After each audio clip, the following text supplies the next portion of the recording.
चल, तो अब अपन पढ़ने वाले हैं कनेक्टिव टिश्यू। ठीक है, तो कनेक्टिव टिश्यू 3 तरह का आईसीएसई में दिया है मेनली। पहला वाला क्या है? Connective tissue proper. कनेक्टिव क्या है यार? नहीं, ठीक है, अरे नहीं वो गीला है ना, कनेक्टिव टिश्यू प्रॉपर। ठीक है, एक है पहला क्या है? Connective tissue proper. फिर दूसरा क्या है? Supportive connective tissue. ठीक है, और तीसरा है अपना फ्लूइड कनेक्टिव टिश्यू। ठीक है, तो ऐसे ही अगर एनसीईआरटी वाले पढ़ेंगे ना तो तुम लोगों के लिए भी आसान रहेगा। पहले अपन ने एक जिंगल बनाई थी सी में, जिसमें से ई एपिथेलियम था। अब सी पे आ गए। सी में क्या है? कनेक्टिव टिश्यू प्रॉपर एक पहला ये है, दूसरा है सपोर्टिव कनेक्टिव टिश्यू, और तीसरा है फ्लूइड कनेक्टिव टिश्यू। तो कनेक्टिव टिश्यू प्रॉपर के बारे में इन्होंने जो बात करी वो ये करी, मेनली 2 बताए इन्होंने। एक बताया एरियोलर,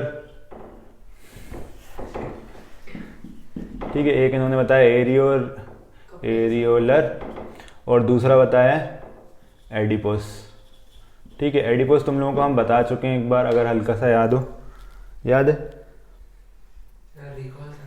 हाँ, रिकॉल करना पड़ेगा। हमने कहा था एक तरह का टिश्यू होता है जो कुछ लोगों में नहीं होता, कुछ लोगों में होता है। हाँ, आयान में नहीं होता, और तुम में और हम में होता है। कहाँ पे होता है? यहाँ पे होता है ना? कौन सा है ये?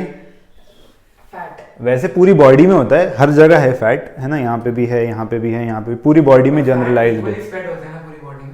ज़रूरी नहीं है, हार्मोन्स पर डिपेंड करता है। फीमेल हार्मोन्स के हिसाब से उनमें सबसे ज़्यादा फैट आता है हिप और पेल्विक रीजन के आसपास, क्योंकि वहाँ पे उनका यूट्रस होता है और उनको बच्चे को प्रोटेक्ट करना होता है। तो सबसे ज़्यादा फीमेल में जो आता है वो पेल्विस के आसपास आता है, और मेल्स में जो होता है वो पेट पे आता है। मेल्स में ज़्यादा जो टेस्टोस्टेरोन की वजह से आता है वो कहाँ आता है?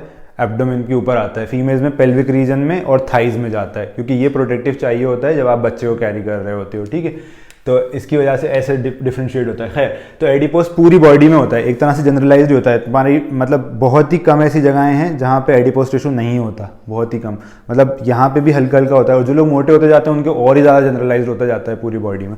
ठीक है, तो एडिपोस टिश्यू पूरी जगह। एरियोलर टिश्यू उन्होंने कुछ नहीं, बहुत ही घटिया सा समझाया। उन्होंने ये बोला कि जो आपकी स्किन है ना, इसके नीचे पूरे में एरियोलर टिश्यू है, वो क्या हेल्प कर रहा है तुम्हें? इलास्टिसिटी दे रहा है तुम्हारी स्किन को। ठीक है, फिर एडिपोस टिश्यू भी एरियोलर के नीचे है, पूरी स्किन के नीचे है, तो वो क्या कर रहा है? फैट स्टोर कर रहा है। तो वो एडिपोस टिश्यू कैसा दिखता है? वो एनसीईआरटी में यहाँ पे डायग्राम दिया हुआ है लास्ट में।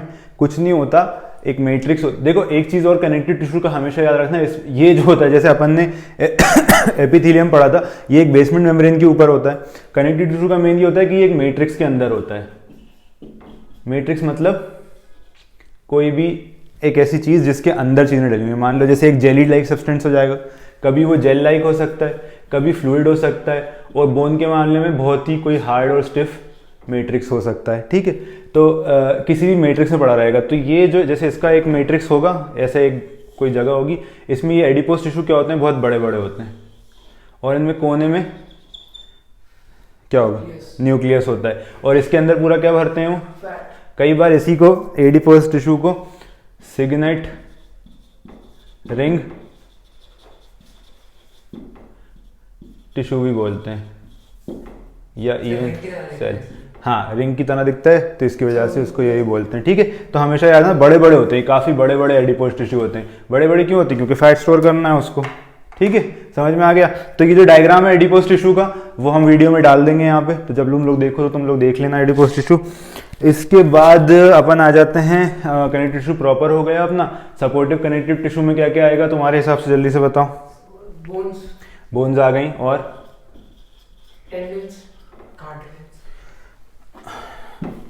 इसको मिटा रहे हैं ना।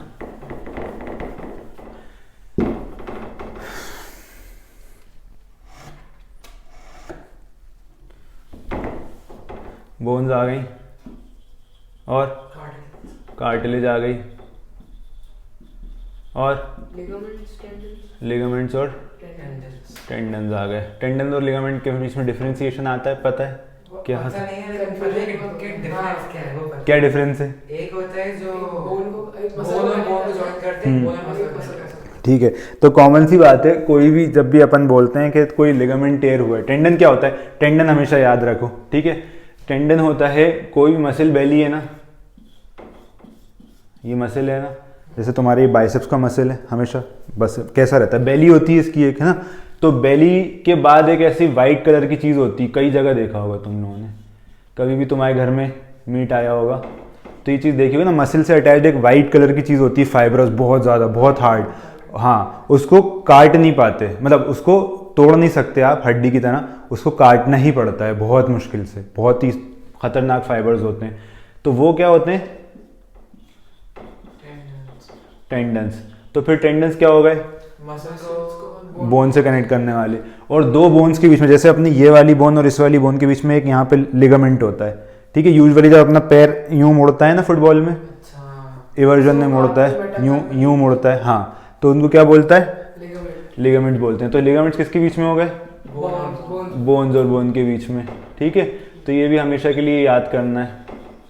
और टेंडन्स तो अब मैंने बता ही दिया, बेली से जुड़ा हुआ हमेशा टेंडन होगा, तो फिर वो किसके बीच में होगा, मसल और बोन के बीच में, ठीक है। तो अब इसमें मेन इन्होंने कुछ नहीं बताया, इन्होंने दो चीज़ें दी हैं बस, इसमें कुछ खास है नहीं, ठीक है। तो सपोर्टिव कनेक्टिव टिश्यू में बोन्स के बारे में एक डायग्राम दिया हुआ है, वो डायग्राम फिर मैं यहाँ पे दिखा दूंगा। तो उसमें क्या होता है, ऐसे ऐसे ऐसे ऐसे बहुत सारे राउंड शेप में, और फिर इसके बाहर भी बहुत सारे क्या हैं, ये ऐसे ऐसे राउंड में ये बहुत सारे बोन सेल्स हैं, ठीक है। बोन सेल दो तरह के होते हैं, हालांकि ये तुम लोगों का काम का नहीं है, लेकिन फिर भी बताने के लिए। ऑस्टियो का मतलब क्या होता है, ऑस्टियो याद कर लो, जैसे अभी अपन ने याद किया था ना हाइड्रोफोबिक में, फोबिक का मतलब क्या होता है, हाइड्रोफिलिक का मतलब, वैसे ही तुम्हें ये मेडिकल रिपोर्ट्स देखने में काम आएगा। ऑस्टियो का मतलब क्या होता है, ऑस्टियो जब भी कभी लिखा हो तो क्या मतलब होगा, ऑस्टियो का मतलब यूजुअली होता है कैल्शियम रिच, मतलब बोन, समझ गए। ऑस्टियोपोरोसिस मतलब बोन के अंदर क्या बन गए, पोर्स बन गए। तो जो फीमेल्स होती हैं, जो एक एज के बाद फीमेल्स में ये चीज़ बहुत कॉमन हो जाती है, क्योंकि ईस्ट्रोजन हार्मोन ख़त्म हो जाता है, ओवरीज ख़राब हो जाती हैं, ख़त्म हो जाती हैं ओवरीज 50 के बाद, है ना, मेंसेस आना बंद हो जाते हैं, तो बहुत कॉमन होता है ये ऑस्टियोपोरोसिस। तभी बोलते हैं ना, जब जो भी 50 क्रॉस कर जाती हैं वीमेन, तो उनको कैल्शियम खाना चाहिए, कैल्शियम खाना चाहिए, बोलते हैं, बहुत बार बोलते हैं। तो क्या होता है ऑस्टियो का मतलब क्या है, बोन्स, ठीक है। तो ऑस्टियो ब्लास्ट होता है एक, और एक होता है ऑस्टियो क्लास्ट, ठीक है। ब्लास्ट मतलब इसमें ब्लास्ट होगा, किसी भी चीज़ में ब्लास्ट होगी, जैसे अपन बिग बैंग थ्योरी के बारे में पता होगा ना, एक बहुत बड़ा ब्लास्ट हुआ था तो बहुत सारे क्या बन गए थे, प्लैनेट्स बन गए थे। ऐसे ही ऑस्टियो ब्लास्ट मतलब ब्लास्ट होकर क्या बन रहा है, बहुत सारे नए सेल्स बन रहे हैं, ठीक है। तो ये सेल ऑस्टियोब्लास्ट मतलब मदर सेल होती है, यहाँ पे ये जितने भी सेल्स दिख रहे हैं ना, ये एक दूसरे को नया जन्म जो देते हैं, ये ऑस्टियोब्लास्ट सेल्स होते हैं। और जो ऑस्टियोक्लास्ट होते हैं वो मतलब ये ऑस्टियोब्लास्ट जो होते हैं, ये हड्डी बनाने में काम करते हैं ना, बोन मेकिंग में हेल्प करते हैं, समझे। और ऑस्टियोक्लास्ट क्या करते हैं, अब तुमने डाइट में कैल्शियम नहीं लिया मान लो, ठीक है, तो अब वो कैल्शियम कहाँ से आएगा, तुम्हारे ब्लड में, तुम्हारी बोन्स को घोलना शुरू करता है, ठीक है। बोन्स को घोलते कौन है, क्लास्ट, ठीक है। ये बोन मिनरलाइजेशन कराते हैं, वो डीमिनरलाइज कराते हैं बोन्स को। और अगर आपकी बॉडी में बहुत ज़्यादा कमी हो गई कैल्शियम की बिकॉज ऑफ समथिंग, तो आपकी बोन्स में से बार बार निकालेगा वो, और क्या हो जाएगा, अभी जो बताया था उसमें, जब बोन्स में से तुम कैल्शियम निकालते जाओगे तो उसमें क्या हो जाएंगे, छेद हो जाएंगे, फिर उसको क्या बोलेंगे, पोरोसिस, ठीक है, ऑस्टियोपोरोसिस हो जाएगा, ठीक है, समझ में आ गया। तो ये अभी इतने काम का नहीं, मेन जो है इसमें यही कि ऐसे ग्राउंड में क्या होते हैं, बोन सेल्स होते हैं। एनसीईआरटी में डायग्राम है, जब तुम्हें दिखाएंगे तो समझ में आ जाएगा, ठीक है। और इन बोन्स की भी, ये जो सेल्स के बीच की जगह होती है ना, इसको क्या बोलते हैं, कैनालिक्यूलाई। कैनाल के बारे में पता है क्या होता है, कनाल, नाला, ठीक है। और छोटी नाली को क्या बोलते हैं, कैनालिक्यूलाई, ठीक है। तो ये ऐसी नाली चल रही है ना, ये टोटल एक ऐसी कंसेंट्रिक नालियाँ चलेंगी, तो इनको क्या बोलेंगे, कैनालिक्यूलाई, ठीक है। कैनाल के आगे क्या लगा दिया, कैनाल के आगे क्यूलाई लगा दिया बस, ठीक है, कैनाल क्यूलाई। अब जो सबसे अंदर होगा ना इसमें, सबसे अंदर वो होते हैं वोकमैन्स कैनाल, वो ऐसे चल रही है कैनाल। अभी अपन ने ये हड्डी को तोड़ा है, यूँ बीच में से तोड़ा, ये हड्डी है, इसको तोड़ा है और फिर यूँ दिखा रहे हैं तुम्हें, ठीक है। तो सबसे बीच में क्या चल रहा है, वोल्कमैन कैनाल। इसमें क्या होगा,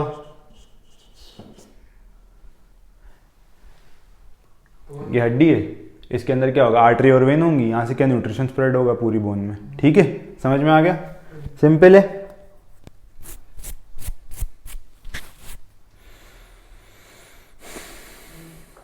अब इन्होंने हेवर्शियन कैनाल के बारे में भी बता दिया है इसमें, भाई क्या पगले लोग हैं यार।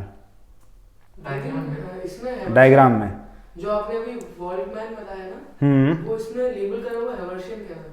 किसमें, तुम्हारी बुक में?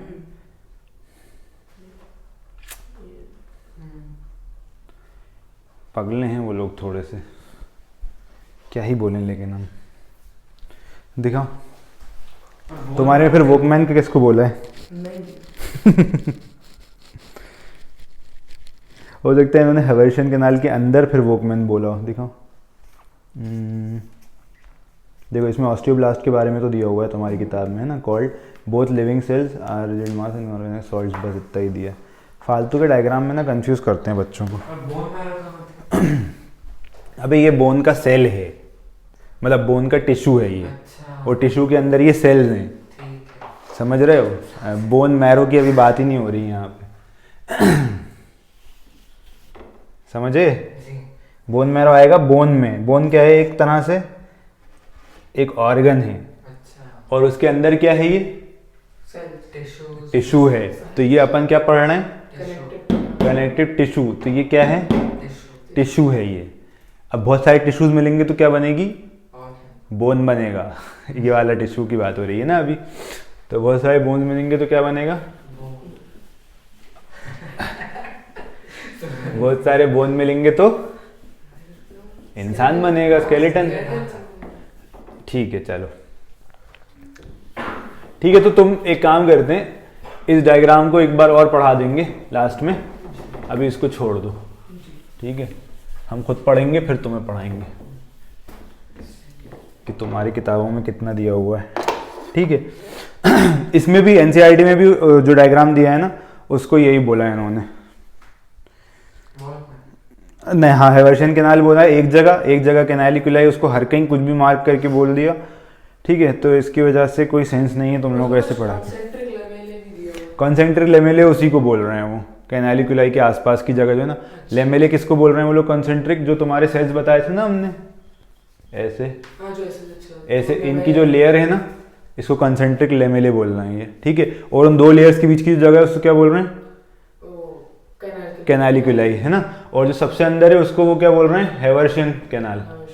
हेवर्शियन कैनाल के अंदर ऐसी 3 वोकमैन कैनाल होती हैं एक्चुअल, मतलब हम बता रहे हैं एक्चुअली जो होता है, ऐसी 3 वोकमैन कैनाल होती हैं। इन वोकमैन कैनाल में 2 आर्टरी होती हैं, 1 वेन होता है, या 2 वेन होती हैं, 1 आर्टरी होती है। बहुत मेडिकल लेवल का है, लेकिन फिर भी एक बार हम कंफर्म करके और तुम्हें पढ़ा देंगे ये फिर भी, है ना।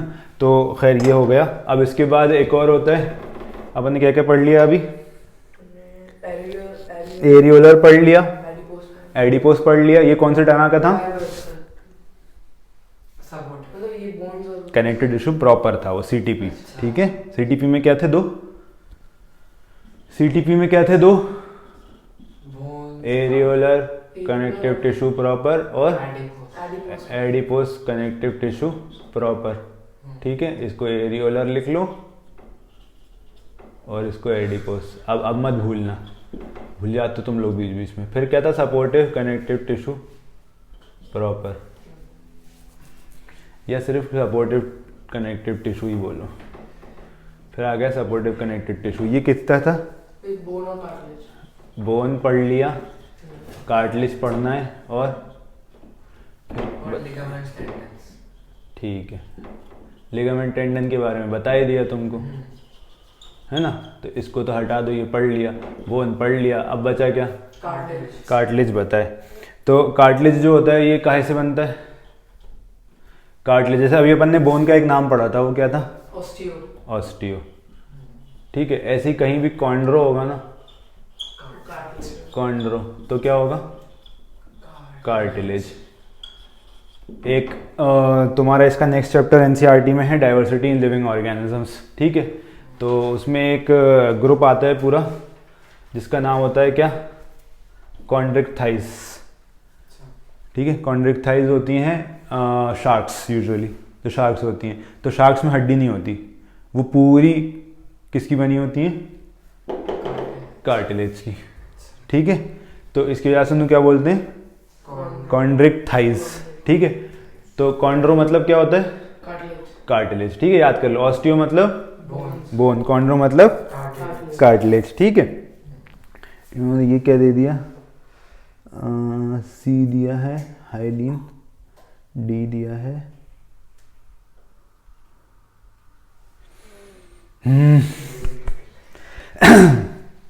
खैर चलो, एरियोलर टिश्यू फिर से पढ़ाना पड़ेगा तुम लोगों को क्योंकि उसका डायग्राम नहीं बताया था अभी। तो कॉन्ड्रोसाइट में फिर एक मैट्रिक्स होगी, ठीक है। एक मैट्रिक्स में फिर से ऐसे सेल्स पड़े हुए हैं बस, ठीक है, ऐसे सेल्स पड़े हुए हैं। इन सेल्स को क्या बोलोगे? साइट का मतलब क्या होता है? साइट का मतलब क्या होता है? सेल। साइट का मतलब क्या होता है? सेल। तो इसको इसका नाम क्या दे दोगे?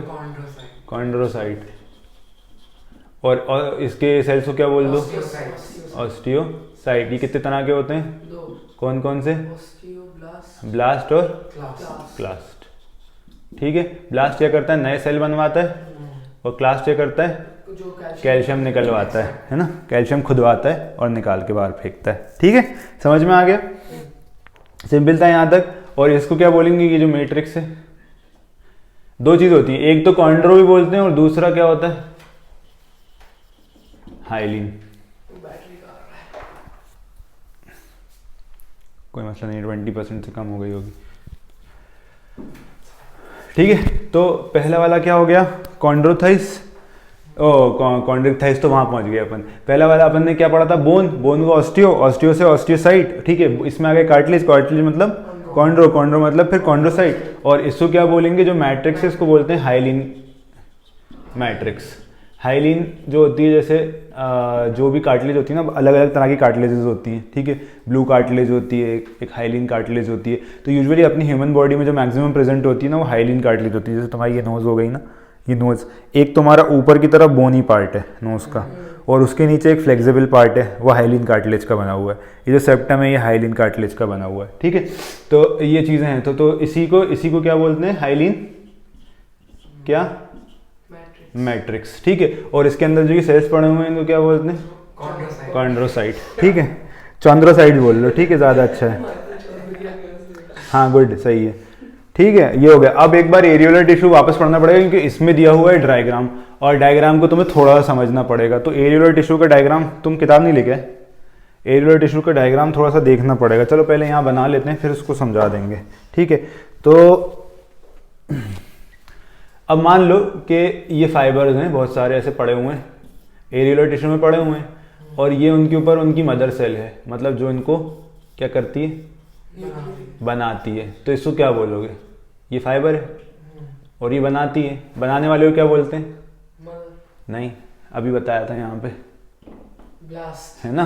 तो इसको क्या बोलोगे? फाइब्रोब्लास्ट, ठीक है। समझ में आ गया? फाइब्रोब्लास्ट क्या होता है? जो बनाता है, जो फाइबर को बना रहा है, ठीक है। और फाइबर कौन से हैं? कोलेजन के हैं यूजुअली, ठीक है।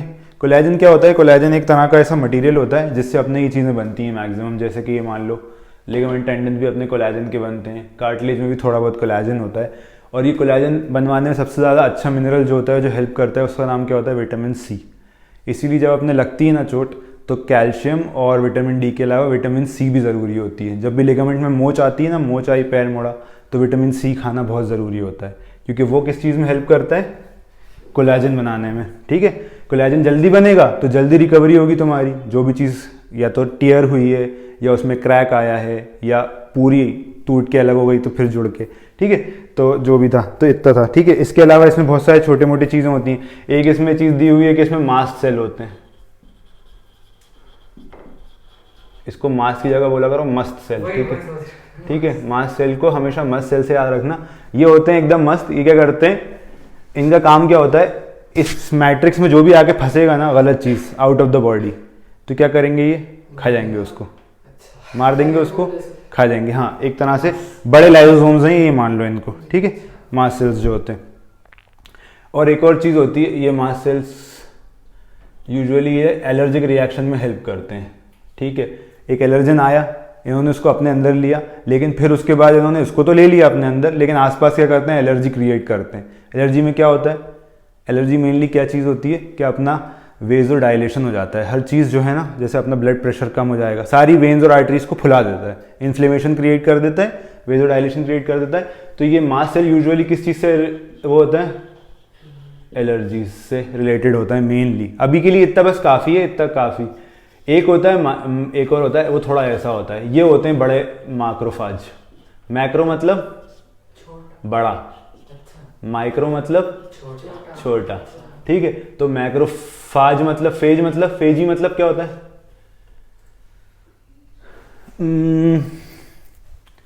अमीबा जो होता है। तुम लोगों को ये नहीं बताया था क्या, फेजी कैसे करता है। फेजी याद कर लो, फेज जो होता है PHAG, फेज जो होता है इसका मतलब होता है टू ईट। तो मैक्रोफाज एक ऐसी जगह होती है जो क्या कर रहे, जो भी ऑर्गेनिज्म एक्सटर्नल आया ना, इसको इसने अपने अंदर लिया और खा के ख़त्म कर दिया। ना कोई एलर्जिक रिएक्शन देता, ना कुछ करता। ये तुम्हारी डिफेंस मैकेनिज्म जो होता है ना बॉडी का, जो अपनी इम्यूनिटी जिसे कहते हैं, उसका एक पार्ट होता है। तो ये भी पड़ा हुआ है, कहाँ पे पड़ा हुआ है, ये सब अपन कहाँ देख रहे हैं, एरियोलर टिश्यू, ठीक है। एरियोलर टिश्यू कहाँ देख रहे हैं, हमें लग रहा था कि एरियोलर टिश्यू के बारे में कुछ नहीं दिया, सिर्फ उतना सा दिया हुआ है, लेकिन दैट इज ICSE में, जो कि एक लाइन दी हुई है कि स्किन के नीचे होता है और इलास्टिसिटी देता है, एक बार देख लो। लेकिन NCERT में इसका डायग्राम दिया हुआ है थोड़ा बहुत, ठीक है। तो उसमें क्या क्या हो गया, फाइबर्स हो गए कोलेजन के, उनकी मम्मी सेल हो गई, क्या थी उसका नाम, फाइब्रोब्लास्ट। मास्ट सेल हो गए जो क्या करते हैं, एलर्जीज को स्टार्ट करते हैं। फिर एक और क्या चीज़ हो गया, मैक्रोफाज, ठीक है। और लास्ट में एक और चीज़ दी है, प्लाज्मा सेल। ये सब ना तुम लोगों के आगे आगे चैप्टर्स में क्लियर होता जाएगा, ठीक है।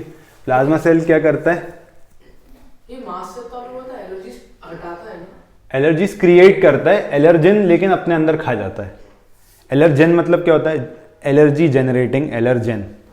जैसे तुम्हें मान लो धूल से एलर्जी है, तो डस्ट अगर तुम्हारे ब्लड में चली जाएगी या तुम्हारे एरिया में चली जाएगी ना, तो ये क्या स्टार्ट कर देगा, एलर्जी स्टार्ट कर देगा, एलर्जिक रिएक्शन स्टार्ट कर देगा। उसमें इन्फ्लेम्ड हो जाएगी वो जगह, रेड हो जाती है, फूल जाती है, इन्फ्लेम हो जाती है, ठीक है। कई बार ऐसा होता है जैसे हमको खुद को रस्ट से एलर्जी है, रस्ट मतलब जंग से एलर्जी है हमको, तो अगर हम जंग वाली कोई भी चीज़ पकड़ते हैं, थोड़ी देर बाद हमारे पूरे हाथ सूज जाते हैं। इतने कई बार जेनेटिक होती है, कई बार एक्वायर्ड होती है, कई बार मिनरल्स की कमी की वजह से होती है। यूजुअली सबसे ज़्यादा कॉमन जो कॉज होता है विटामिन D3 की डिफिशियंसी से होती हैं सबसे ज़्यादा एलर्जीज जो बॉडी में होती हैं, ठीक है। इसीलिए कोविड के टाइम में सबसे ज़्यादा विटामिन D3 का एक्सप्लॉयटेशन हो रहा था कि हर इंसान को लगा के देख रहे थे कि शायद इसकी खुद की इम्यूनिटी कोविड से लड़ने में उसको हेल्प कर दे, ठीक है। खैर, तो ये हो गया अपना एलर्जीज हो गया, ये हो गया, ये हो गया। प्लाज्मा सेल जो होता है ये कुछ नहीं होता, प्लाज्मा सेल से क्या बनता है,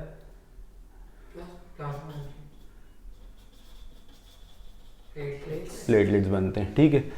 हालांकि इसको छोड़ दो, अभी तुम्हारे बिल्कुल भी काम का नहीं है, और बिल्कुल इसको पढ़ो भी मत। जब अपन ब्लड वाला चैप्टर पढ़ेंगे ना, जो आगे कभी आएगा 9th 10th 11th में, तब इसको रिपीट करवा देंगे, ठीक है। तो अभी हमें सिर्फ इतना देखना है कि ऐसे पढ़े हुए हैं, इसमें मेनली यही चीज़ें हैं। ये डायग्राम एक बार अपन यहाँ पे दिखा देंगे तो सब लोगों की समझ में आ जाएगा अपन बात क्या कर रहे थे, ठीक है।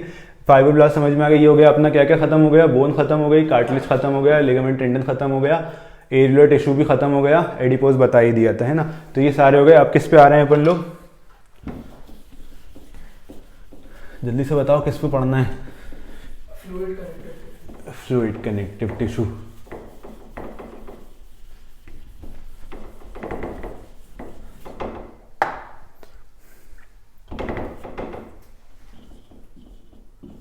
पहला वाला कौन सा था, अरे नहीं, अभी जो इनिशियल पढ़ रहे हैं अपन, कनेक्टिव टिश्यू प्रॉपर। फिर दूसरा वाला क्या था, सपोर्टिव कनेक्टिव टिश्यू। फिर तीसरा वाला क्या है, fluid connective tissue, fluid connective tissue, ठीक है।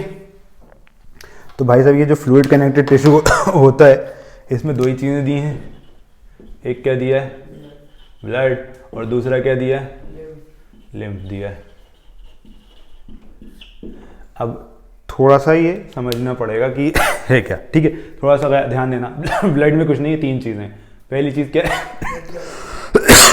आरबीसी, दूसरी डब्ल्यूबीसी, तीसरी प्लेटलेट्स, ठीक है। अब अगर तुम इस तरह से समझो कि डब्ल्यूबीसी आरबीसी का काम तुम्हें पता है, क्या करता है आरबीसी? Blood haemoglobin. आरबीसी के अंदर क्या है हीमोग्लोबिन, हीमोग्लोबिन को एचबी बोलते हैं, ठीक है। कभी टेस्ट कराया होगा तुम लोगों ने अपना एचबी का, ठीक है। और ये एचबी क्या करता है, कहाँ से कहाँ करता है? तुम्हारे बॉडी में ऑक्सीजन कहाँ से आ रही है? नाक से आ रही है, लंग्स से आ रही है, ठीक है। नाक से तो सांस ले रहे हो, अंदर जाके क्या लंग्स पे लेवल पे क्या होता है डिफ्यूजन के थ्रू ऑक्सीजन कहाँ जाती है? नहीं, अब ये भी समझ लो एक बार, थोड़ा सा ये अलग हटके है लेकिन काम आएगा। सबसे पहले क्या होता है, ये सांस ली गए, लंग्स के लेवल पे क्या होता है, एक ऐसे कैप्सूल जैसा होता है लास्ट में, बिल्कुल लास्ट में fine fine fine fine fine fine fine गए तो यहाँ पे ऐसी एक बॉल जैसी होती है, ठीक है। और इस बॉल से जुड़ी हुई है तुम्हारी छोटी छोटी कैपिलरीज, ठीक है। तो ये लेके आती है डीऑक्सीजनेटेड ब्लड, समझ रहे हो, मतलब CO2 वाला ब्लड लेके आती है, ठीक है। ये लंग्स में बहुत डीप सबसे अंदर माइक्रोस्कोपिक लेवल पे हो रहा है। और यहाँ से क्या आ रहा है? हाँ ऑक्सीजन आ रही है, ठीक है। अब यहाँ पे ये सिंगल लेयर बची है, यहाँ पे डिफ्यूजन हो जाता है, ठीक है। तो इस वाले में क्या ज़्यादा है ऑक्सीजन, और इधर क्या ज़्यादा है? यहाँ पे क्या कम है?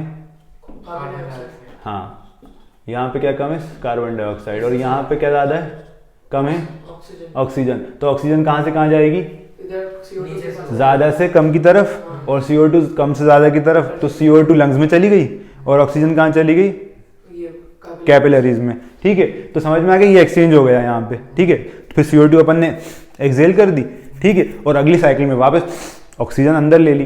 तो ले नहीं रहे हैं अपन ऑक्सीजन, अपन बहुत सारी एयर अंदर ले रहे हैं, उसमें नाइट्रोजन भी है, ऑक्सीजन भी है, कार्बन डाइऑक्साइड भी है। लेकिन जो अपन इनहेल करते हैं ना उसमें ऑक्सीजन ज़्यादा होती है और जो अपन एक्सहेल करते हैं उसमें क्या ज़्यादा होता है?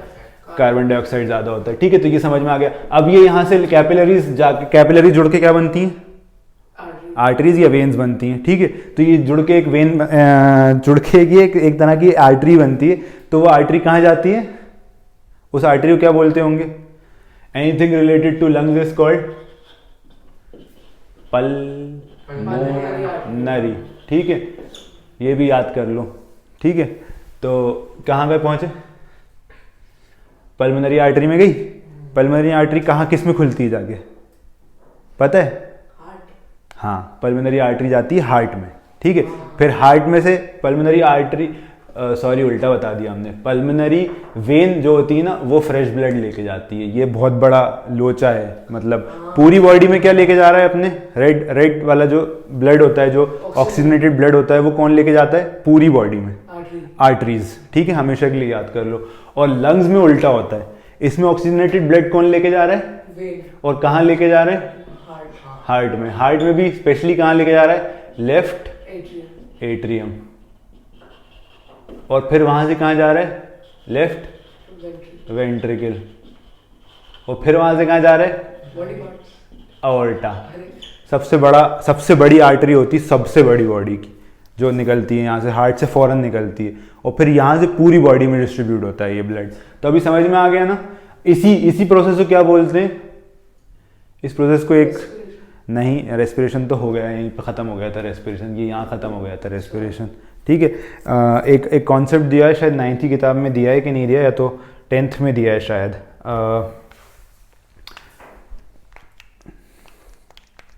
क्या बोलते थे इसको? टू कुछ बोलते थे, double circulation. Double circulation double circulation के ऊपर 50,000 क्वेश्चन आते हैं। डबल सर्कुलेशन क्यों बोलते हैं? क्योंकि एक बार ब्लड कहाँ घूमता है? लंग्स में। और एक बार ब्लड कहाँ घूमता है? हार्ट और बाकी की बॉडी में। समझ में आया? इसको क्या बोलते हैं? Double circulation. खैर, तो ये इतना काम का नहीं था, लेकिन फिर भी हमने पूरा बता दिया। ठीक है, तो आरबीसी का काम क्या था? वापस इधर आ जाओ, अब सब भूल जाओ उसको। ठीक है, हीमोग्लोबिन। हीमोग्लोबिन में क्या होता है? ऑक्सीजन ट्रांसपोर्ट कहाँ से कहाँ? लंग से लेके पूरी बॉडी में, है ना? लंग से लेके हार्ट और हार्ट से लेके बाकी बॉडी में। ठीक है, ये खत्म हो गया। डब्ल्यूबीसी का काम क्या होता है? प्रोटेक्शन। ठीक है, तो डब्ल्यूबीसी अलग अलग तरह के होते हैं। आई डोंट नो इसमें कितना दिया है, लेकिन थोड़ा बहुत तो इसमें दिया है। ठीक है, कभी भी तुम एक रिपोर्ट उठाना, कभी भी ब्लड की रिपोर्ट होती है ना, सीबीसी बोलते हैं उसको, कंप्लीट ब्लड पिक्चर, सीबीपी बोलते हैं मेनली, कंप्लीट ब्लड पिक्चर। उसमें क्या होता है? सबसे पहले दिए होते हैं आरबीसी का नंबर दिया होता है, जो कि 4 से 5 मिलियन के करीब होता है नॉर्मली। ठीक है, फिर उसके बाद उसमें दिया होता है इसका नंबर एचबी कितना होता है? किसी का 8 होता है, किसी का 10 होता है, किसी का नॉर्मली आदमियों के लिए होता है 11 से 15 के बीच में होना चाहिए। ठीक है, और औरतों के लिए होता है 9 से 12, 9 से 13 नॉर्मल होता है। ठीक है, तो ये हो गया एचबी। फिर उसके बाद उसमें ऐसे दिए होते हैं न्यूट्रोफिल, बेसोफिल, ईओसिनोफिल। ठीक है, और इसके अलावा दिए होते हैं लिम्फोसाइट, मोनोसाइट, और क्या हो गया? Monocyte, lymphocyte, eosinophil, basophil, neutrophil. Main जो होता है ना, मतलब ये जो होता है सबसे ज़्यादा तो यही होता है। और फिर उसके बाद अपन को नीचे डेंगी वेंगी की टेस्ट में क्या दी होती है? एक और चीज़, प्लेटलेट्स। डेंगी में क्या होता है? बहुत तेज क्या गिरते हैं? प्लेटलेट्स गिरते हैं। प्लेटलेट का काम क्या होता है? ब्लड क्लॉट करते हैं। ठीक है, बॉडी के अंदर भी करते हैं, अंदर इंटरनल इंजरी में, और बॉडी के बाहर भी करते हैं। अपने यहाँ कोई कट लग गया तो इनिशियली प्लेटलेट्स उसको रोकते हैं। ठीक है, तो डेंगी में क्या होता है? प्लेटलेट्स बहुत तेज़ी से गिर रहे होते हैं। तो क्यों खतरनाक होता है डेंगी? मान लो गलती से एक स्क्रैच पड़ गया अंदर डेंगी के टाइम पे, ब्लड लॉस होता रहेगा और फिर क्लॉट नहीं होगा। इसी वजह से क्या होता है? छोटे छोटे, कई बार बोलते हैं ना डेंगी में ये आपके मार्क तो नहीं आ रहा है बॉडी पे कहीं पे, डॉक्टर्स पूछते हैं कई बार आपको डेंगी हुआ है अगर, उसको डेंगू नहीं बोलते, उसको एक्चुअली डेंगी ही बोलते हैं, वो गलत डेंगू ही बोलते हैं। ठीक है, तो डेंगी में क्या होता है कि जो अपने छोटे छोटे यहाँ पे कई बार मार्क्स आ जाते हैं पूरी बॉडी में, चिट्टे आ जाते हैं, उसको पेटिशे बोलते हैं, पेटिशे या हेमरेज बोलते हैं उसको, छोटे छोटे हेमरेज हो गए। तो क्या होता है कि वेन्स जो और जो आर्टरीज होती है ना ब्रेक होती हैं और यहाँ पे ऐसा खून छोड़ देती हैं, तो नील नील पड़ जाते हैं बहुत सारी जगहों पे बॉडी पे। ठीक है, तो वो क्यों होता है? क्योंकि क्लॉटिंग खत्म हो जाती है। ठीक है, और वही किसी अच्छे ऑर्गन पे चली जाए, लिवर वेवर किसी ऐसे ऑर्गन पे, तो फौरन लाइफ थ्रेटनिंग हो जाती है वो चीज़। समझ में आ गया? तो प्लेटलेट्स के बारे में अपन ने पढ़ लिया। ठीक है, अब ये क्या है? न्यूट्रोफिल। ये होते हैं टाइप्स। काय के टाइप्स हैं ये? ठीक है, तो फाइनली कहाँ पे थे अपन? प्लेटलेट्स के बारे में हम बता ही चुके तुमको। ठीक है, प्लेटलेट्स में क्या हो रहा है? ब्लड क्लॉटिंग हो रही है। और वाइट ब्लड सेल्स का ये अलग अलग टाइप है, न्यूट्रोफिल, बेसोफिल, ईओसिनोफिल और लिम्फोसाइट और मोनोसाइट। हाँ, हम इसमें देख लें, इसमें तो ऐसा दिया नहीं है, नहीं दिया, बोन में नहीं दिया। थ्रोम्बोसाइट करके कुछ दिया होता है क्या? किस में दिया है थ्रोम्बोसाइट? नहीं मतलब कुछ होता है, वो क्या होता है? थ्रोम्बोसाइट जो होता है ना, वो काहे में हेल्प कराता है? थ्रोम्बस मतलब, थ्रोम्बस मतलब क्या समझते हो थ्रोम्बस से? थ्रोम्बस मतलब तुम्हारा जो कैसे बताएं इसे, कहीं भी क्लॉटिंग हुई है, क्लॉटिंग होती है ना, कैसे दिखती है? कट लग गया, छिल गया, घुटना छिल जाता है खेलते में, फिर उसके ऊपर क्या बन जाता है? एक खुरंड बन जाता है, उसको क्या बोलते हैं? थ्रोम्बस। ठीक है, इनिशियली वो ऐसे नेट लाइक आके, प्लेटलेट्स नेट लाइट आके वहाँ पे जमा के खून को रोक देती हैं, फिर उसके ऊपर क्या बन जाता है? थ्रोम्बस। तो थ्रोम्बोसाइट मतलब सेल्स, जो ऐसे सेल्स जो थ्रोम्बस बनाने में हेल्प करें। ठीक है, वो बात की बात है, अभी तक तो बहुत 11th 10th इस टाइप का तुम्हारे ICSE में इंपॉर्टेंट है नो डाउट, लेकिन फिर भी कोई मसले। कॉल आ रहा है? 10% बची होगी अब। अरे यार बहुत तेज़ गिरती है भैया, घटिया होते हैं ये इस मामले में। ठीक है, तो ये हो गया अपना फ्लूइड कनेक्टिव टिश्यू भी ख़त्म हो गया। ठीक है, और ये सब इतना काम का नहीं, लेकिन एक बार ये डायग्राम में दिया हुआ है तो नाम तो देख लेना। हाँ, लिम्फ के बारे में जल्दी से बता देते हैं तुम लोगों को। लिम्फ कुछ भी नहीं होता अपने बॉडी में पूरा एक लिम्फेटिक सिस्टम होता है। तो क्या होता है कि अपने जो ब्लड होता है ना, वो थोड़ा सा ब्लड का एक जो पार्ट होता है, जैसे ब्लड के 2 पार्ट होता है, हमने बताया था, प्लेटलेट, WBC और RBC, और इसी का ही पार्ट होता है एक तरह से लिम्फ, ब्लड का ही। क्या होगा कि इन सब चीज़ों को अगर छान दोगे तो पीछे क्या बचेगा, एक फ्लूइड बचेगा जिसमें है ब्लड चल रहा है, ठीक है, तो उसको क्या बोलते हैं, लिम्फ बोलते हैं। और ये लिम्फ जो होता है ना, इसका पूरा एक अलग सर्कुलेटरी सिस्टम होता है। जैसे अपना आर्टरीज और वेन्स चल रही हैं बॉडी में, ऐसे पूरा अपना लिम्फेटिक सिस्टम भी अलग अलग चलता है। तो कई बार क्या होता है, ये अपना, इसमें भी पूरे सारी चीज़ें होती हैं जो तुम्हें हेल्प करती है। तो खैर लिम्फेटिक सिस्टम जो होता है मेनली अपना वो फाइट करने के लिए होता है, जो भी अपने ऑर्गेनिज्म बाहर से अंदर आ रहे हैं उनको फाइट करने के लिए। तुम्हारे कभी गले में, थ्रोट में इन्फेक्शन हुआ होगा तो यहाँ पे गुठलियाँ बन जाती हैं, कभी देखा है? नहीं देखा? कहीं पे भी तुम्हारे कभी इन्फेक्शन हुआ होगा, कहीं पे भी, जैसे तुम्हारे यहाँ लगी और यहाँ इन्फेक्शन हुआ, या कई बार बहुत बहुत कॉमन है इस थाई एरिया में कभी भी तुम्हारे इन्फेक्शन होगा ना, तो तुम्हारे यहाँ पे इनसाइड यहाँ पे गुठलियाँ बनेंगी। कभी भी फील करके देखना, छोटी छोटी गुठलियाँ बन जाती हैं। तो गुठलियाँ कुछ नहीं होती, लिम्फेटिक सिस्टम में ही एक ऐसी नोड्स होती हैं, इनके अंदर जब ऑर्गेनिज्म घुसता है तो ये रेड अलर्ट पूरे बॉडी को बताने लगते हैं सूझ के कि भाई ये कोई घुस गया है और इसके ऊपर अटैक करवाना है अपन को, ठीक है। तो इसको अगर ऐसे नहीं देखो, सबसे ज़्यादा कॉमन जो लिम्फेटिक सिस्टम होता है ना, वो कहाँ होता है, कैंसर में होता है। कैंसर में ये इसमें घुस गया एक कैंसर सेल, तो क्या करेगा इनको, अलर्ट क्या करेगा, इनमें घुस, कैंसर सेल क्या होता है, कैंसर सेल हमेशा एक चीज़ याद रख लो कि वो पागल सेल होता है, उसको बस कुछ नहीं पता, उसको डिवाइड करना आता है। किसी भी चीज़ में घुस जाए उसको डिवाइड कर करके एक इतना बड़ा कैंसरस मास बना देता है, ठीक है। तो सबसे ज़्यादा कॉमन जो अटैक होता है ना, वो लिम्फ नोड्स पे होता है। इसको क्या बोलेंगे, लिम्फ नोड्स, ठीक है। और पूरा अलग सिस्टम होता है ये, इसको भी आगे हम एक्सप्लेन कर देंगे। अभी बस इतने, आज के लिए इतना काफ़ी था। क्या क्या हो गया उसमें अपना, सी कंप्लीट, ई कंप्लीट, अब M और N बचा है, ठीक है। तो ये कल इंशाल्लाह ख़त्म कर देंगे। और रही बात इसकी, तो एक बार जल्दी से CTP में 2, एरियोलर और एडिपोज। एरियोलर का अपन ने डायग्राम बनाया था, उसमें क्या क्या था, कोलाजन को क्या बोलते हैं, फाइबर की मॉम को फाइब्रोब्लास्ट, और उसमें प्लाज्मा सेल भी थे, उसमें और क्या था, माक्रोफेज क्या है, हाँ, किसको खाता है, फॉरेन मटेरियल को खाता है, ठीक है, खा के खत्म कर देता है। दूसरे एक और क्या थे भाई सब, छोटे से मास्ट सेल, अरे मस्ट सेल ना, मस्ट सेल क्या करते हैं, एलर्जी क्रिएट करते हैं, ठीक है। मस्ट सेल क्या निकालते हैं, ये भी याद कर लो, इओसिनोफिल, ठीक है। इओसिनोफिल के थ्रू क्या करते हैं, ये एलर्जीज क्रिएट करते हैं, ठीक है। तो अगर मान लो तुम्हारे को कोई एलर्जी हो गई है, तो तुम्हारे ब्लड में इसका रेट क्या बढ़ा हुआ आएगा थोड़ा, ठीक है। तो तुम्हें दिख जाएगा कि अरे एलर्जी हुई है मुझे। तो ये ऐसी रिपोर्ट्स देखते हैं, जो रिपोर्ट होती है ना, ऐसी देखी जाती है। न्यूट्रोफिल बढ़े हुए मतलब कोई इन्फेक्शन हुआ है, बेजोविल बढ़े हुए मतलब कोई इन्फेक्शन हुआ है, लिम्फोसाइट बढ़े हुए मतलब बहुत ज़्यादा बढ़े हुए हैं अगर, तो कैंसर की तरफ जा रहा है। मोनोसाइट बढ़े हुए हैं तो फिर कोई सा तुम्हें छोटा मोटा इन्फेक्शन हुआ है, ठीक है। WBC अगर टोटल बढ़े हुए आ रहे हैं, WBC नॉर्मल होते हैं 7,000 से 5,000 से 11,000 के करीब, इससे बढ़ा हुआ आएगा 11,000 से ज़्यादा 15,000 20,000 आएगा, तो इसका मतलब क्या है, कोई तुम्हें इन्फेक्शन चल रहा है बॉडी के अंदर, ठीक है। समझ में आ गया, खत्म हो गई बात। अब तुम लोग रिपोर्ट्स तो पढ़ ही सकते हो एटलीस्ट।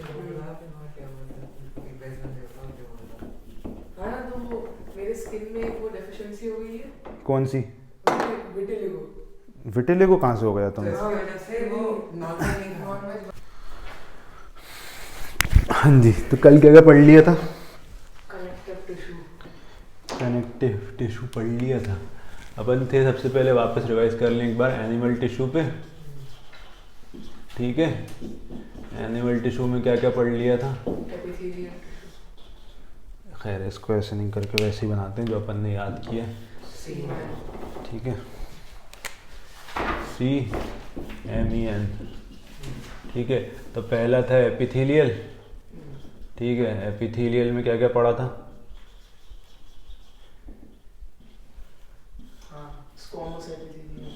स्क्वैमस एपिथेलियम, इसमें 2 पढ़े थे, स्ट्रैटिफाइड स्क्वैमस एपिथेलियम केराटिनाइज्ड और stratified squamous epithelium non keratinized. फिर आ गए थे अपन क्यूबॉइडल में, ठीक है, क्यूबॉइडल एपिथेलियम। फिर एक थी कॉलमनर एपिथेलियम इसमें दो पढ़ लिए थे अपन ने, एक स्ट्रेटिफाइड सीलिएटेड कॉलमनर एपिथेलियम और एक क्या था, ग्लैंडुलर एपिथेलियम। ठीक है, तो ये एपिथेलियल हो गया। फिर कल अपन ने कनेक्टिव पढ़ा था, तो उसमें क्या था, एक सीटीपी नहीं, ये क्या है, कनेक्टिव टिश्यू प्रॉपर, फिर एक सपोर्टिव कनेक्टिव टिश्यू, फिर एक फ्लूइड कनेक्टिव टिश्यू। इसमें क्या क्या आ गया था,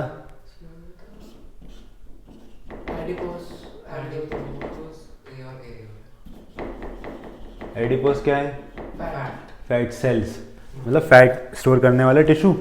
और एरियोलर कल अपन ने डायग्राम बना के पढ़ा था, ऐसे ऐसे बहुत सारे फाइबर थे, उसके ऊपर फाइबर की मम्मी थी, उनका नाम क्या था, फाइब्रोब्लास्ट। फिर उसमें एक थे कौन से सेल, मास्ट सेल। फिर उसमें एक थे बड़े से मैक्रोफाज। ठीक है, ये हो गया। तो ये हो गया। अब अपन सपोर्टिव में आए थे, सपोर्टिव में क्या क्या था,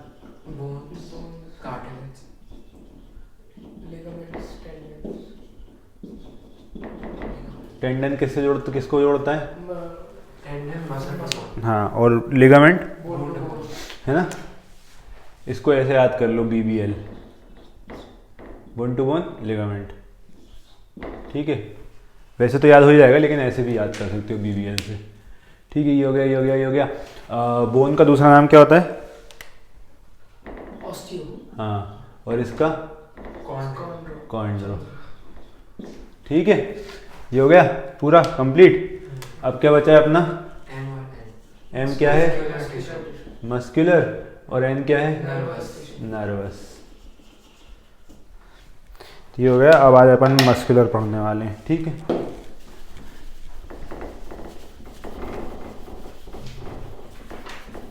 मीटिंग बिल्कुल।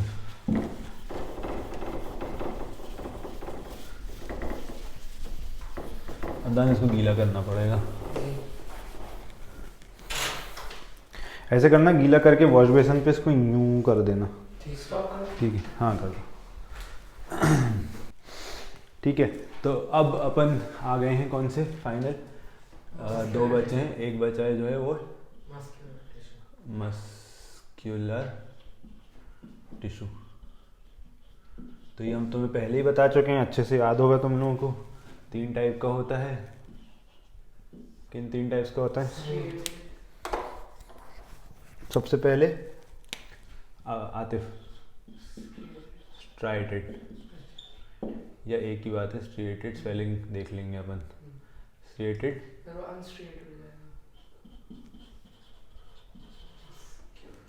मसल, फिर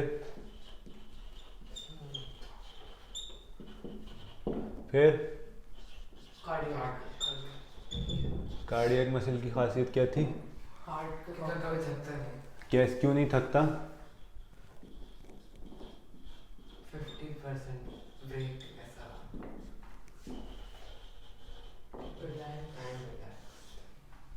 समझ में आ गया। ठीक है, तो स्ट्राइटेड मसल को स्ट्राइटेड मसल क्यों बोलते हैं, पहली चीज़ थी। स्ट्राइटेड का मतलब, स्ट्राइशंस का मतलब लाइंस। ठीक है, ऐसी ऐसी ऐसी ऐसी ऐसी ऐसी ऐसी ऐसी बहुत सारी लाइन है, और ऐसा ही मसल फाइबर दिखता है। इसकी हर इसमें अलग अलग जगह पे क्या है, न्यूक्लियस। तो ये कैसा होगा, यूनिन्यूक्लिएट या मल्टी न्यूक्लिएट, मल्टी न्यूक्लिएट होगा ये भाई साहब। ठीक है। अब ये जो स्ट्राइशंस होते हैं ना, ये जैसे दिख रहा है तुम्हें, ये दिख रहा है, ये दिख रहा है, ये दिख रहा है, ये दिख रहा है, ये दिख रहा है, ये अलग अलग बैंड्स होते हैं। अगर इसका थोड़ा सा तुम्हें और छोटा व्यू दिखाएं और माइक्रोस्कोपिक, हालांकि तुम्हारी दोनों की किताबों में नहीं दिया होगा ये, आई एम श्योर ICSE में भी नहीं दिया होगा। तो कुछ इस तरह का होता है कि बीच में एक ऐसा डंडी होती है, इसमें ऐसी बहुत सारे ये निकले रहते हैं। ठीक है, ऊपर नीचे दोनों जगह।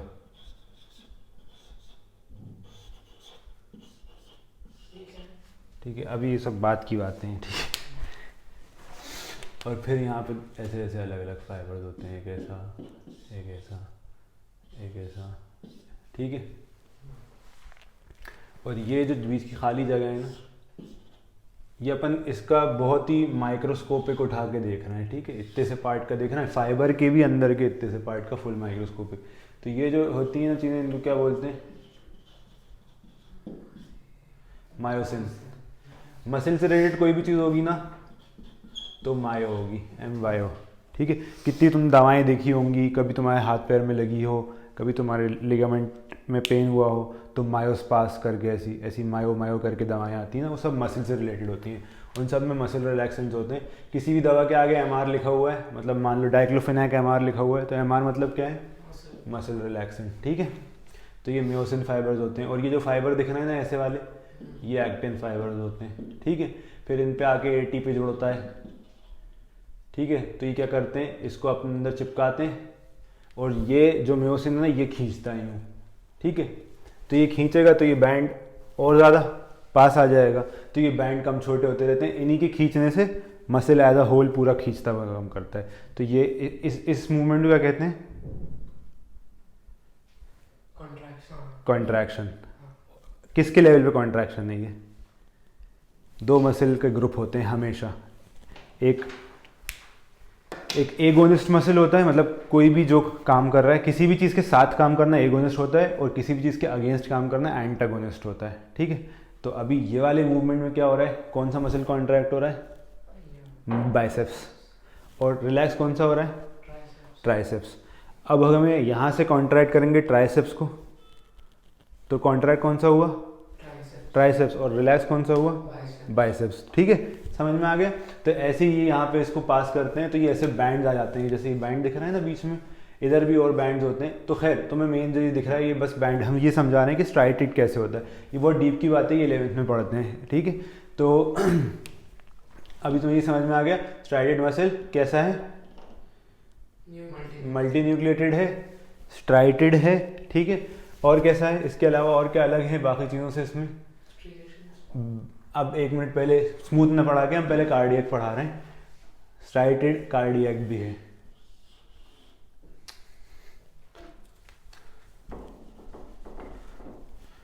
ठीक है। कार्डियक मसल भी स्ट्राइटेड है।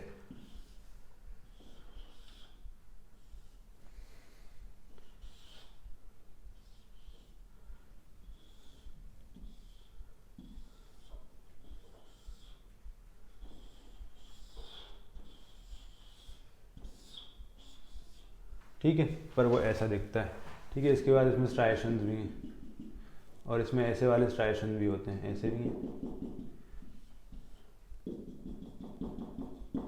और ऐसे भी हैं, ठीक है। और इनमें क्या होगा इसके साथ साथ? कैसे हैं ये भी? न्यूक्लियस भी, ठीक है। तो ये कैसा हो गया? Striated plus multi nucleate plus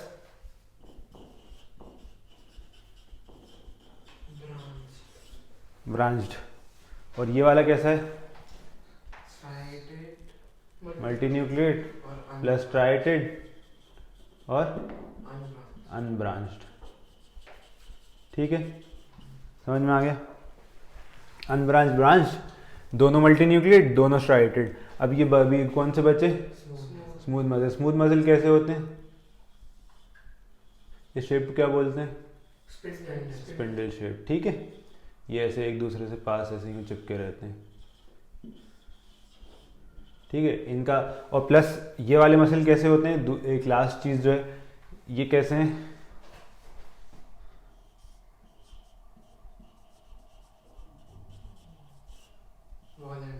ये अन, और ये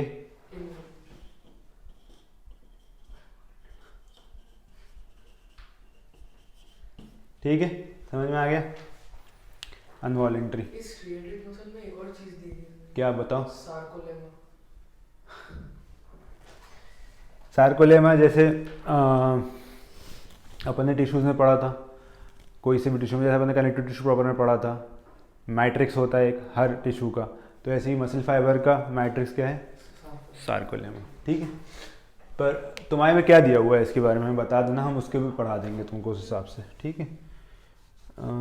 ये हो गया, ठीक है, अभी समझ आ गया, ठीक है। और प्लस ये क्या है, ये कैसा है, यूनी न्यूक्लिएट। और कैसा है, ब्रांच्ड है, नहीं है ब्रांच्ड, सिंगल सिंगल सेल हैं आपस में जुड़े हुए हैं, ठीक है। और क्या है, अनस्ट्राइटेड है। और क्या है, अनवॉलेंट्री है, ठीक है। तुम्हारे किताब में राइट में एक नीचे वो दिया हुआ है छोटा सा बॉक्स, हाँ उसमें देख लो, अब तुम खुद से भर लो, हो सकता है पहले गलत भरा हो सकता है भरा ही नहीं हो, और खुद से भर लो। इसमें तो कार्डियक मसल यूनी न्यूक्लिएटेड भी नहीं है। क्या बात कर रहे हो, तुम्हारे में देखना अब्दान, मेरे में है कार्डियक मसल मल्टीन्यूक्लिएटेड। फिर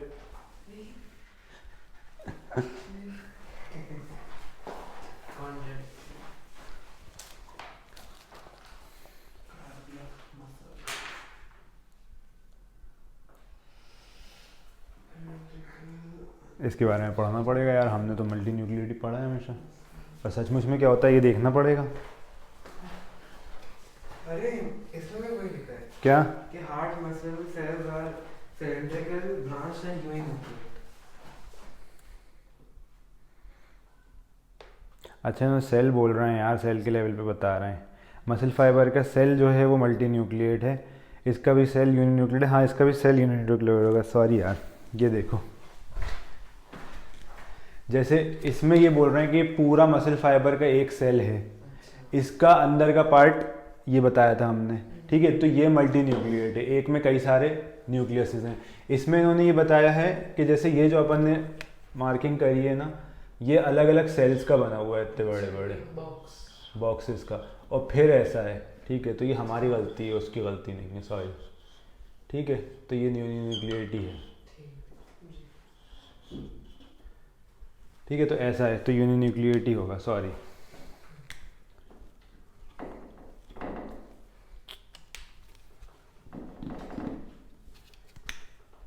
यूनी न्यूक्लिएट, ठीक है। तो अभी कहाँ पे आ गए थे अपन, एक बार वापस जल्दी से रिवाइज कर लेते हैं। ये कैसा है, मल्टी न्यूक्लिएट, अनब्रांच्ड, वॉलेंट्री और स्ट्राइटेड। ये कैसा है, स्ट्राइटेड, ब्रांच्ड, ब्रांच्ड है ना, ये ब्रांचेस पड़ रही हैं इसमें, ब्रांच्ड, अनवॉलेंट्री, यूनी न्यूक्लिएट। सब यूनी न्यूक्लिएट है, सिर्फ ये मल्टी न्यूक्लिएट है, ठीक है। ये दोनों स्ट्राइटेड है, ये स्ट्राइटेड नहीं है, ये सिर्फ ब्रांच्ड है, बाकी ये दोनों ब्रांच नहीं है। ऐसे तुम्हारे पास बहुत सारे क्वेश्चन बन सकते हैं, ठीक है। कौन से दो स्ट्राइटेड हैं, कौन से दो अनस्ट्राइटेड हैं, कौन सा एक अनस्ट्राइटेड है, इस टाइप से उल्टा सीधा करके तुम्हें परेशान करा जा सकता है, ठीक है। तो ये हो गया ख़त्म। अब फाइनल क्या बचता है, नर्वस टिश्यू। अच्छा इसमें ये भी दिया हुआ है, क्या दिया हुआ है, कार्डियक मसल मियोफाइब्रिल्स। एक काम करेंगे, एक क्लास और रख लेंगे, उसमें सिर्फ डीप डीप का पढ़ा देंगे, ये मियोफाइब्रिल, सार्कोलेमा, ये सब चीज़ें समझ में आ जाएंगी फिर तुम्हें। ऑब्लिक कनेक्शन, हाँ ऑब्लिक कनेक्शन, वो ब्रांच को ही बोल रहा है ऑब्लिक कनेक्शन, हाँ वही उसको याद है ना।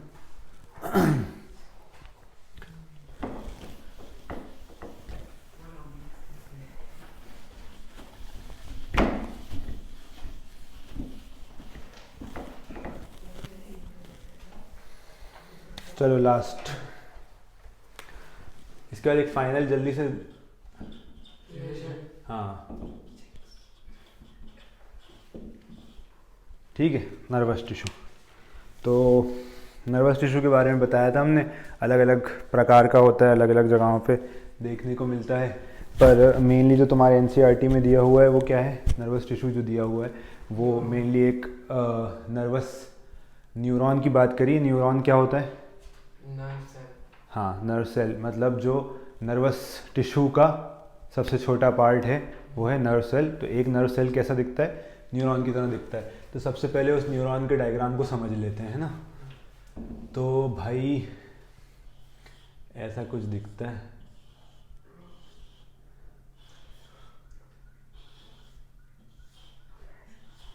ठीक है। इनमें भी धागे निकाल दो ऐसे। ये डेंड्राइट किससे जुड़ते हैं जाके बताओ। पता ही नहीं होगा, बताया ही नहीं है हमने अभी। ये एक्स्ट्रा इन्फॉर्मेशन तो आप ही देते हैं। और कोई नहीं देता। हाँ।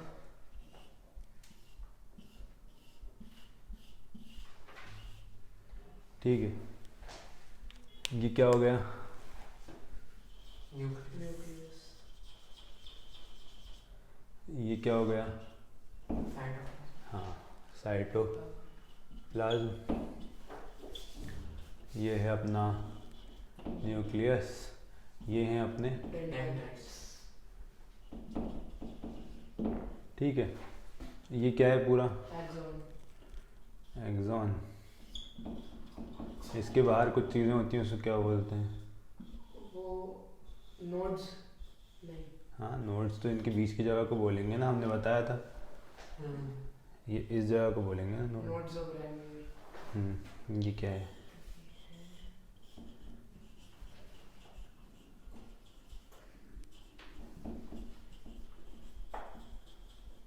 Extra sales. माइलिन शीथ बोलते हैं इसको। ठीक है, कुछ न्यूरॉन्स में होती है, कुछ न्यूरॉन्स में नहीं होती। ठीक है, उसमें दिया है? हाँ हाँ। क्या दिया है? लिया है?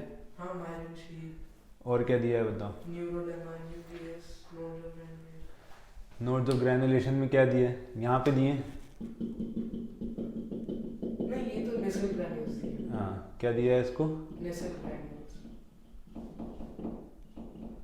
और अच्छा, इन लोगों ने नोड को नोड्स ऑफ रैनवीयर बताया। उसको रैनवीर नहीं, रणवीर बोलते हैं अपन। ठीक है, नोड ऑफ रैनवीर। रणवीर, बस स्पेलिंग थोड़ी सी अलग है। ठीक है, नोड ऑफ रणवीर हो गया। और ये आखिर में क्या होते हैं? Nerve endings.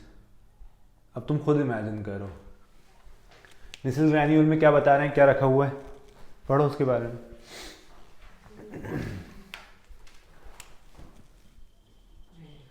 नहीं दिया कुछ? चल चलो ठीक है। तो ये जो होते हैं, ये नीचे से ऐसे बल्ब्स होते हैं इनके। ठीक है, ऐसे बल्ब इसमें दिखाया नहीं है पर होते हैं। ठीक है। अब इस न्यूरॉन का काम क्या है? ये न्यूरॉन का मेन काम होता है कंडक्शन ऑफ इम्पल्स। इम्पल्स पता है क्या होता है? इम्पल्स ये होता है कि मैंने यहाँ छुआ तो ये एकदम से सेंस गया मेरे दिमाग में कि टच रिसेप्टर हैं यहाँ पे। उन रिसेप्टर ने दिमाग तक ये सेंस भेजा कि टच हुआ है यहाँ पे। ऐसे ही अपने 5 रिसेप्टर होते हैं अलग अलग, टच, हीट, कोल्ड। ठीक है, इसके अलावा क्या होते हैं? पेन। ठीक है, और क्या हो गया लास्ट? और फिर अपने ये ऑल्फैक्टरी रिसेप्टर्स होते हैं, सूंघने के रिसेप्टर्स और दूसरे चखने के रिसेप्टर्स, टेस्ट रिसेप्टर्स। ठीक है, तो ये सब होते हैं। तो इन सब से ये सब क्या करते हैं? 2 तरह का अपना वो होता है। ये भी थोड़ा समझ लो, थोड़ा इसमें नहीं दिया लेकिन समझ लो। एक होता है एफेरेंट, एक होता है इफेरेंट। एफेरेंट मतलब सोचो ना, जो आ रहा है। ये किसके लेवल पे बात हो रही है? ब्रेन के लेवल पे बात हो रही है। ब्रेन के पास जो आ रहा है उसको क्या बोलते हैं? और ब्रेन के पास से निकल के जो जा रहा है उसको क्या बोलते हैं? एफरेंट। ठीक है, तो जो आ रहा है ब्रेन के पास वो एफरेंट। तो मान लो तुम्हारे ये बैठे हुए हैं, तो रिसेप्टर से जो इम्पल्स लेके ब्रेन तक जाएगा वो कौन? मान लो तुम्हारा हीट रिसेप्टर है यहाँ पे। ठीक है, तो वो यहाँ से हो जाएगा, स्पाइनल कॉर्ड पे जाएगा, फिर स्पाइनल कॉर्ड से ऊपर जाएगा ब्रेन तक। तो ये कौन से फाइबर्स हो गए? Afferent fibres. ठीक है, और फिर एकदम से तुम्हारा दिमाग बोलेगा अबे ये तो गर्म है, हाथ हटाओ पीछे, बोलेगा ना हाथ हटाओ पीछे, तो वो कौन बोलेगा? इफरेंट। ठीक है, हमेशा याद रखना, ये ऐसे हमेशा के लिए याद हो जाएगा। एफरेंट फाइबर्स का इम्पल्स को दिमाग तक लेके जाते हैं और इफरेंट फाइबर्स उसका रिएक्शन करवाते हैं। हाथ हटाना है, ठंडक है तो वहाँ पे दूसरे हाथ से अपन ने गर्मी करवा ली। ठीक है, या आपके किसी ने चिमटी नोची तो अपन ने हाथ हटा लिया। ठीक है, तो कई बार ऐसा होता है कि जो इमरजेंसी सिचुएशंस होती हैं उसमें दिमाग तक जाना ही नहीं पड़ता। उसमें क्या होता है, जैसे ये इसी को रिफ्लेक्सेस बोलते हैं। ठीक है, क्या होता है कि जैसे हमेशा बचपन में ही एक बार तुम्हारा हाथ जल गया, तुमने आग में डाल दिया हाथ। ठीक है, और तुम्हें उस दिन समझ में आ गया कि अरे ये जल जाता है, तकलीफ होती है इससे बहुत ज़्यादा। ठीक है, तो अगली बार क्या होगा ना कि तुम्हारे ब्रेन को सेंस करने तक का टाइम वेस्ट करना ही नहीं है। यहाँ पे उसको फील हुआ हीट, यहीं से एफरेंट जाएगा और स्पाइनल कॉर्ड से घूम के वापस आ जाएगा इफरेंट, ब्रेन को इन्वॉल्व ही नहीं करेगा। तो इसको क्या बोलते हैं? रिफ्लेक्स। ये एकदम से जो अपन करते हैं, तो ऐसे जो कुछ प्रोफेशंस होते हैं उनमें रिफ्लेक्सेस ज़्यादा अच्छे चाहिए होते हैं, ठीक है। या कई लोग उन रिफ्लेक्सेस को टेम भी करते हैं। बहुत सारे स्पोर्ट्स होते हैं, फुटबॉल में अपना गोलकीपर जो होता है उसके बहुत तेज़ रिफ्लेक्सेस चाहिए होते हैं उसको, है ना। बॉक्सिंग में बहुत ज़्यादा तेज़ रिफ्लेक्सेस चाहिए होते हैं, और होते भी हैं लोगों के, मतलब उनको ऐसा लगता है स्लो मोशन में देख रहे हैं अपन लोग, उनके बिल्कुल सामने से हट जाते हैं। बहुत ईजी होता है, मतलब वो लोग करते हैं उसको लाइफ लॉन्ग, वो लोग उसकी प्रैक्टिस करते हैं, ठीक है। तो ये अगर किसी का खराब हो जाए तो प्रॉब्लम हो जाती है, तो ख़राब हो जाता है, वो ख़राब हो गए तो फिर ख़राब हो गए। अगर जल जाए तो फिर अपन हटाएंगे नहीं और पूरा स्किन हो जाएगी। ऐसा नहीं, वो अलग अलग सीन होते हैं, ऐसा ज़रूरी नहीं है कि जल गया तो वापस नहीं होगा। हाँ, पर जब बर्न केसेस होते हैं उनमें नर्व एंडिंग्स ख़राब हो जाती हैं कई बार, ठीक है। तो अभी अपना ये समझ में आ गया तुमको। अब ठीक है, एक बार लास्ट और चीज़ कि ये तो हो गया, कई सारे न्यूरॉन्स ऐसे मिलेंगे और एक उसमें रहेंगे मैट्रिक्स में, तो उसको क्या बोलते हैं फिर?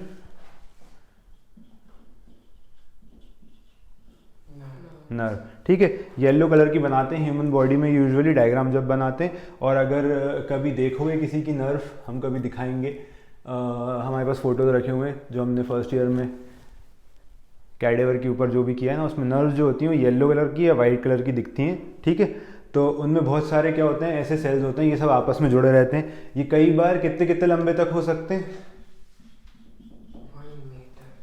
1 मीटर तक लंबे हो सकते हैं। जितने लंबे होंगे उतनी जल्दी कंडक्शन होगा। तुम्हें क्या लगता है स्पीड ऑफ कंडक्शन कितना होता होगा इसका? तुमने ये टच किया तुम्हारे दिमाग में पहुंच गया, टच किया दिमाग में पहुंच गया? नहीं, लाइट से कम। कितना कम? लाइट से ज़्यादा तो कुछ हो ही नहीं सकता। अप्रोक्सीमेट स्पीड होता हो किलोमीटर पर आवर में या मीटर पर सेकंड में? तुक्का। 2 लाख किलोमीटर पर सेकंड। 2 लाख। और मीटर पर सेकंड कि किलोमीटर पर सेकंड? मीटर पर सेकंड। लाइट की स्पीड कितनी होती है? 3 लाख किलोमीटर पर सेकंड। किलोमीटर पर सेकंड, ठीक है। अब मीटर पर सेकंड कितने उतारा तुम? नहीं, उसे किलोमीटर पर सेकंड ही करते हैं। चलो ठीक है, 2 लाख किलोमीटर पर सेकंड, ठीक है। तुम बताओ। तो कल हाँ। चलो अब एक अप्रोक्सीमेशन दे देते हैं कि तुम्हारा 0.1 सेकंड में तुम्हारे दिमाग ने जज कर लिया कि ये टच हुआ है, ठीक है। 0.1 सेकंड में। अब सोचो कितनी स्पीड होगी?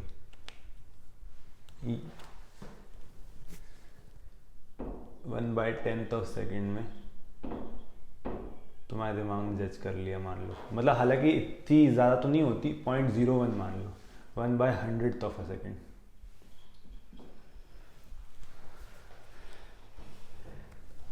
यहाँ से जहाँ तक की लेंथ कितनी है